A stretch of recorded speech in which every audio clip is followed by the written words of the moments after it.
Bismillahirrahmanirrahim. Assalamualaikum warahmatullahi wabarakatuh. Kembali lagi dengan saya Didi Supriyadi. Nah, baik untuk para sahabat dan juga kawan-kawan semua, di video kali ini kita akan membahas terkait dengan kisi-kisi tes interview ataupun wawancara seleksi PPK untuk pemilu tahun 2024. Nah, di video kali ini juga saya akan mengucapkan untuk kawan-kawan atau para sahabat yang mungkin sudah melaksanakan tes tertulis pada hari ini ataupun yang kemarin, selamat untuk yang lolos ke tahap seleksi wawancara. Dan juga di video ini kita akan bersama-sama belajar terkait dengan kisi-kisi wawancara ataupun interview seleksi PPK di tahun 2022 ini.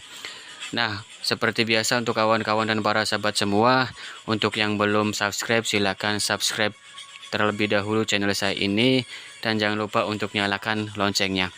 Baik, terima kasih untuk yang sudah subscribe. Langsung saja kita bahas terkait dengan kisi-kisi materi interview tes seleksi wawancara PPK dan juga PPS ya. Nah, baik, di sini untuk poin yang pertama adalah rekam jejak calon anggota PPK dan PPS. Nah, baik untuk kawan-kawan dan para sahabat semua, rekam jejak di sini adalah ketika kawan-kawan ini mempunyai rekam jejak baik dari segi penyelenggaraan pemilu ataupun sudah pernah ikut dalam kegiatan-kegiatan kepemiluan sebelumnya akan mendapatkan nilai plus, ataupun sebelumnya sudah menjadi penyelenggara dan juga sudah mengetahui terkait dengan dunia kepemiluan, itu akan mendapat nilai plus nantinya. Dan juga terutama rekam jejak ini adalah memastikan rekam jejak kawan-kawan dan para sahabat semua itu rekam jejaknya tidak terafiliasi oleh salah satu parpol manapun, sehingga pure murni bahwa kawan-kawan dan para sahabat ini adalah orang-orang yang independen. Poin yang kedua adalah komitmen calon anggota PPK dan PPS. Nah, yang itu meliputi A. Integritas. Nah, integritas ini penting untuk kawan-kawan dan para sahabat semua. Integritas ini menjadi modal bahwa kawan-kawan ini bisa dipercaya, bahwa para sahabat ini bisa dipegang janji dan juga bagaimana komitmennya untuk menjadi penyelenggara di badan ad hoc. Integritas ini menjadi salah satu hal yang penting untuk kawan-kawan dan para sahabat semua, karena ketika kita menjadi penyelenggara, di situ kita dituntut untuk tidak berpihak kemanapun ya, sehingga kita benar-benar independen dan juga kita menjaga marwah kita sebagai seorang penyelenggara, dan juga tidak menonjolkan kita memilih ataupun memihak salah satu calon manapun. Kemudian yang B adalah profesionalitas. Nah, tentu dalam sebuah pekerjaan kita dituntut untuk profesional, apalagi ini adalah tugas negara yang tentunya tugasnya tidak begitu ringan. Tugasnya memang akan sangat berat ketika memang dalam satu waktu, dalam satu tahun pemilihan itu dijadikan satu, yaitu di tahun 2024. Ini kali pertamanya dalam sejarah, terkhususnya di Indonesia ini, bahwa pemilu dan pemilu kada nantinya akan berbarengan, yaitu di tahun 2024. Dan juga tentunya untuk kawan-kawan dan para sahabat semua yang mempunyai pekerjaan lainnya juga ini harus profesional, karena bagaimanapun tugas ini adalah tugas negara, sehingga jangan sampai ketika ada tugas ini kemudian mengabaikan dan memilih tugas yang lainnya. Harus lebih profesional dalam membagi waktu antara tugas di penyelenggara ad hoc ataupun di tugas kawan-kawan sehari-harinya. Kemudian yang C yaitu loyalitas. Tentu kawan-kawan dan para sahabat semua ini harus loyal, terutama adalah bagaimana ketika kawan-kawan ini dipercaya untuk menjadi penyelenggara, yang mana ini adalah diberikan gaji dari uang rakyat. Oleh karena itu, Sudah selayaknya kawan-kawan dan para sahabat semua untuk bisa loyal dalam penyelenggaraan ini dan juga bisa menjaga nama baik lembaga di mana kawan-kawan dan para sahabat bernaung dalam menjalankan tugas negara menjadi penyelenggara pemilu ini. Kemudian yang bagian D adalah visi. Nah, tentu untuk kawan-kawan semua di sini ketika kita ingin menjadi penyelenggara, kita harus mempunyai visi.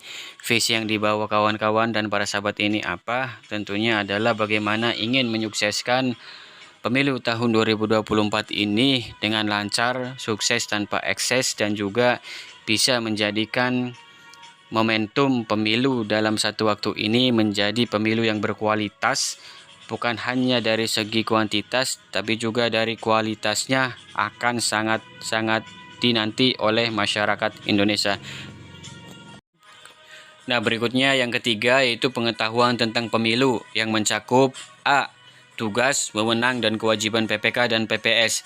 Nah, tentu kawan-kawan semua dan para sahabat semua pasti tahu tugas, wewenang, dan kewajiban PPK ini. Kalau memang belum tahu bisa dibuka lagi terkait dengan PKPU-nya.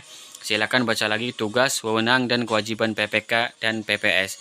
Biasanya ini muncul ketika di tes wawancara ataupun tes interview PPK ataupun PPS. Kemudian bagian B yaitu penelitian syarat dukungan calon perseorangan anggota Dewan Perwakilan Daerah. Nah, tentu ini juga syarat dukungan calon untuk kawan-kawan dan para sahabat semua ini harus lebih tahu lagi apa saja syaratnya dan juga bagaimana untuk persyaratan-persyaratannya tersebut. Silakan buka lagi terkait dengan PKPU-nya. Kemudian yang C, teknis pemungutan suara, penghitungan perolehan suara, dan rekapitulasi penghitungan perolehan suara. Nah, tentu untuk kawan-kawan di sini ya harus dipahami lagi, barangkali memang yang sudah menjadi penyelenggara ataupun memang karena memang lupa, bisa dibuka lagi terkait PKPU, terkait teknis pemungutan suara, penghitungan perolehan suara, dan rekapitulasi penghitungan perolehan suara ini. Dan kemudian yaitu di poin D, dasar hukum pelaksanaan pemilu. Nah, silakan buka lagi, cari tahu lagi dasar hukum pelaksanaan pemilu itu ya, khususnya pemilu di tahun 2024 dasar hukumnya apa. Dan kemudian bagian E, pemungutan dan penghitungan suara. Pemungutan dan penghitungan suara. Nah, mungkin ini kaitannya dengan teknis ya. Silakan baca lagi teknis pemungutan dan penghitungan suara itu seperti apa. Kemudian juga di bagian F, pengetahuan kewilayahan. Nah, tentu ini tergantung dengan wilayah masing-masing untuk kawan-kawan semua, yaitu mungkin dibicarakan terkait dengan jumlah desa yang ada di kecamatan kawan-kawan ataupun sahabat-sahabat semua. Minimal kawan-kawan ini mengetahui jumlah desa dan juga jumlah TPS ataupun jumlah DPT ketika pemilu ataupun pilkada sebelumnya. Kemudian yang keempat, klarifikasi tanggapan masyarakat.